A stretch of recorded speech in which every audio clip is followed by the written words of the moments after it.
sinasabi ni Aling Terry, wala daw utang na loob si Elsie. Paano po ninyo nasabing walang utang na loob si Aling Terry? Terry? Sa akin ang umutang yan eh. Wala akong pagkaandar. Kahit namamasura ako, naglalaban ako, pinapautang kita.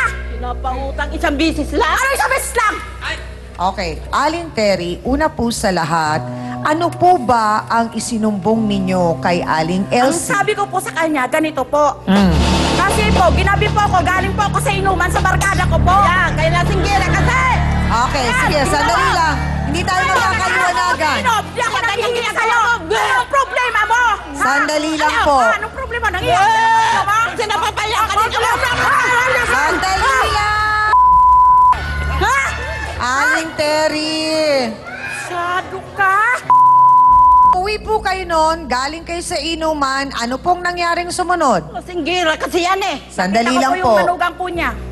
Sinong kasama? Sinong manugang? Yung manugang po niya Maniwala si ka dyan. Irene. Naniniwala ba sa'yo ng tao doon? Kahit sa amin eh. Tapos, Nakita ko po, kahalikan pa yung Wilson. Si Wilson. Ang kapal ng mukha ng Wilson. Humihiram ng pera, otot mo. O ano?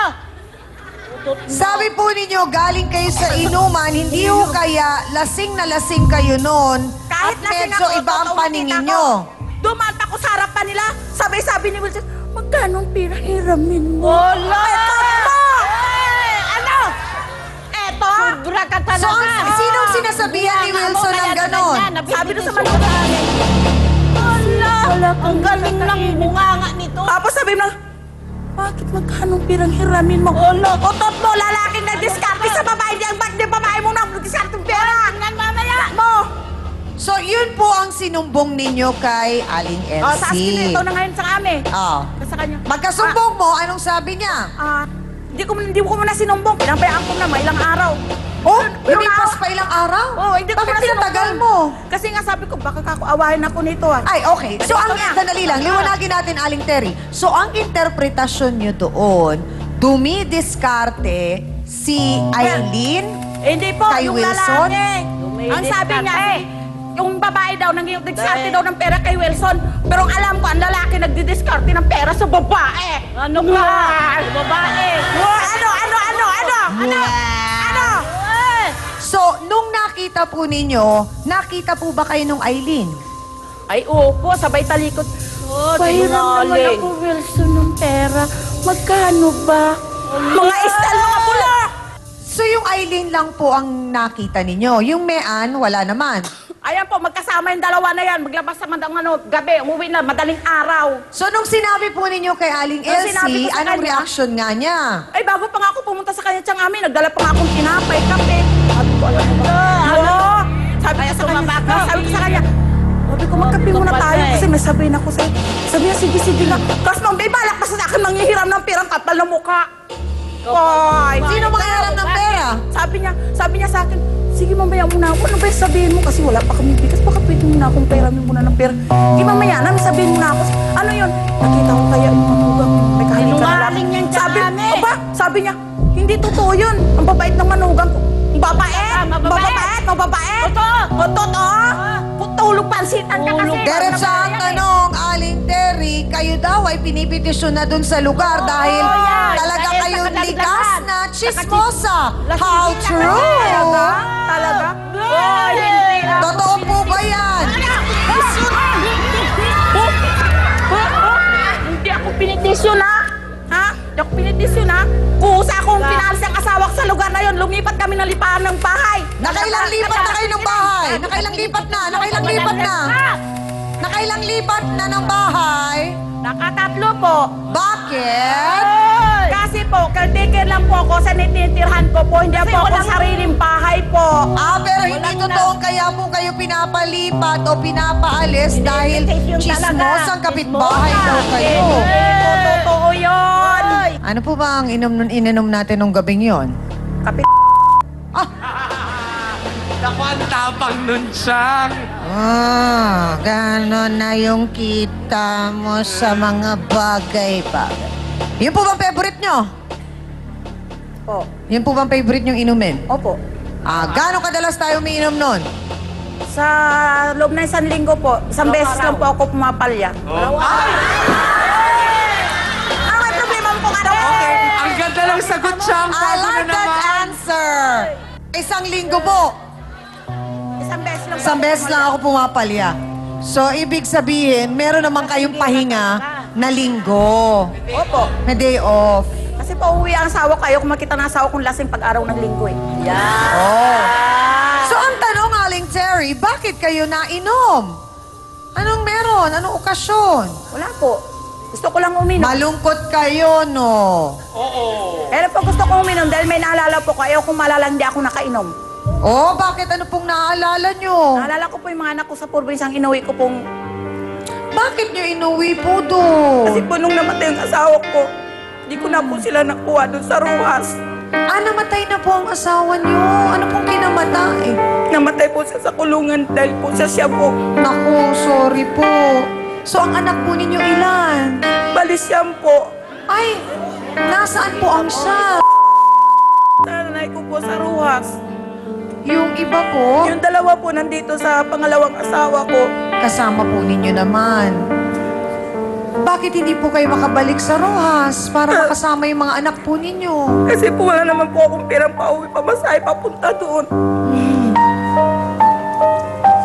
So sa palagay po ninyo, nakakatulong yung pag-inom ninyo ng araw-araw, Nay? Yan lang po tawing paraan ko para pwede ko malala mga anak ko po. Pero lalo po kayong nagiging emosyonal nun. Lalo kayong nagiging mainitin ng ulo. Lalo kayong nagagalit. O kaya po pala kayo parang ganon. Hindi ho kaya? Kinakasama ko diyang Ami, yung sinasabi niya na patay gutom kami. Tingnan mo naman ang katawan ko kung patay gutom kami. Talaga naman eh! Ano? Dahil ko hindi ka patay gutom, hindi ka mangungutang sa akin! Hindi mo ka ako binabayaran eh! Binabayaran. O, sandali lang.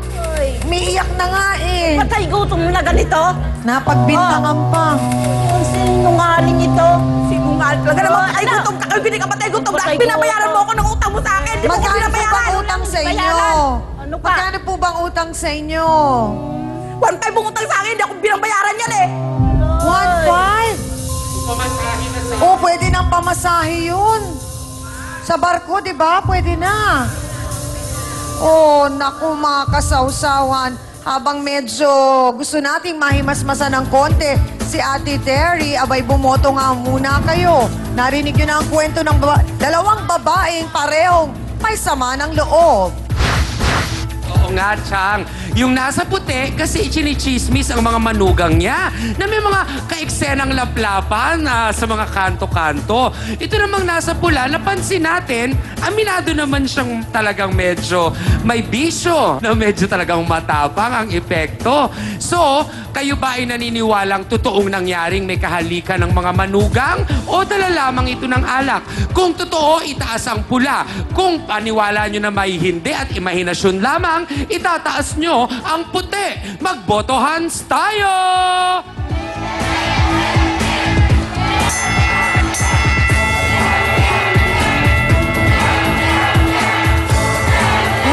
Siyang nakalalamang ang puti sa una nating boto hands. Pero may mga nakataas din namang pula. Siguro kasi sinusubukan nilang intindihin na ito ngang si Ate Terry ay may pinagdadaanan din naman yata. Kaya parang mahirap din namang sabihin gusto lang niyang gawin ang kanyang mga ginagawang ito ng mga nagkikwento nga ng mga bagay-bagay daw na nangyari at kanyang nakita. Yan ang ating botohan. Sigurado ako na ang gusto nyong malaman ay kung totoo nga ba talagang may kahalikan ang mga manugang na ito ni Aling Elsie doon sa kanto na siyang nakita naman ni Aling Terry. Baka naman lashing lang talaga si Aling Terry noon. Magkwento na kayo ng panig nyo, Mary Ann Mean Ventura at Eileen Pagsugiron. Pasok!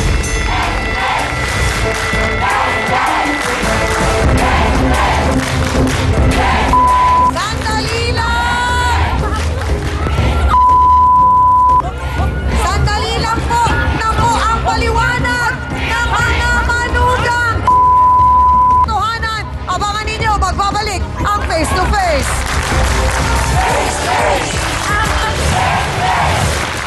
bakit po kayo gigil na gigil at bakit po ninyo pilit pinanghihimasukan ang buhay nila? Bakit po? Hindi naman po kayo principal, direktor, ano ba? Naiinis kasi ako sa kalasyang kami. Di kasi ako niya binabayaran ng utang sa akin yan eh. Yan. Facebook Sausawa na mga kapatid, JV Festin, Astig